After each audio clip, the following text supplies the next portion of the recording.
ఏపీలో దళితులపై కూటమి ప్రభుత్వం అక్రమ కేసులు పెడుతోందని వైఎస్ఆర్సీపీ ఎంపీ గురుమూర్తి మండిపడ్డారు. చంద్రబాబు అధికారంలోకి వచ్చిన నాటి నుంచి వైఎస్ఆర్సీపీ సానుభూతి పరులపై కక్ష సాధింపు చర్యలకు పాల్పడుతుందన్నారు. మరోవైపు గత 25 రోజులుగా తన భర్తను పోలీసులు జైల్లో పెట్టి హింసిస్తున్నారని నందిగా సురేష్ భార్య బేబీలత ఆవేదన వ్యక్తం చేశారు. చేయని నేరం మోపి తమను బాధిస్తున్నారని కన్నీరు మున్నీరవుతున్నారు. ఆంధ్ర రాష్ట్రంలో కంప్లీట్గా అధర్మ పాలన.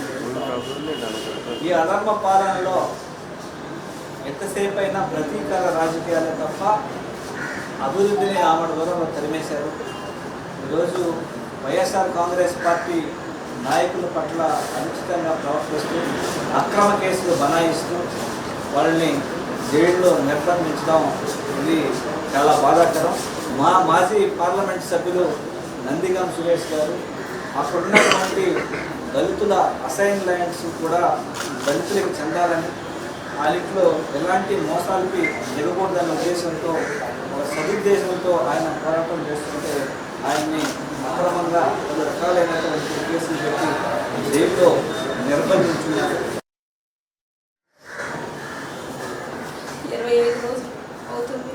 మరి సురేష్ గారిని అరెస్ట్ చేసి మరి హెల్త్ రిపోర్ట్ కూడా మేము తీసుకుంటే రోజుకొచ్చి రోజు మార్చి రోజు కానీ రోజుకు వారంలో ఒక 4-5 సార్లు కానీ షుగర్ 60కి వచ్చి తన హెల్త్ కండిషన్ తప్పి ఒకసారి కళ్ళు తిరిగి అక్కడ కూర్చోబెడితే చాక్లెట్లు ఇవ్వటం, పంచదార ఇవ్వటం, హాస్పిటల్కి తీసుకెళ్లకుండా అక్కడే ఉంచడం, తర్వాత కళ్ళ చుట్టూ ఇట్లాగా వాటర్ వచ్చేసి ఇన్ఫెక్షన్ వస్తే దానికి కూడా డ్రాప్స్ తీసుకొచ్చి వేయటం.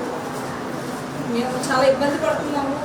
చేసి ఉంటే ఫస్ట్ నుంచి నేను చెప్తున్నది ఏంటంటే, మేము ఒక నేరం చేసి ఉంటే అరెస్ట్ చేయండి, ఆ నేరాన్ని నిరూపించండి. నేరం లేకుండా అక్రమ కేసులు పెట్టి నా భర్తను మీరు ఇబ్బంది పెట్టడం అది ఎంతైనా మీకు ఉసురని నేను 25 రోజుల నుంచి చెప్తూనే ఉన్నాను. నేను ఎక్కడ గడపలేదు, దగ్గర గడపలేదు న్యాయం కోసం. న్యాయం జరిగిద్దని నేను మరి ఇక్కడ తమ్ముడి సహాయంతో నేను ఇక్కడికి వచ్చాను.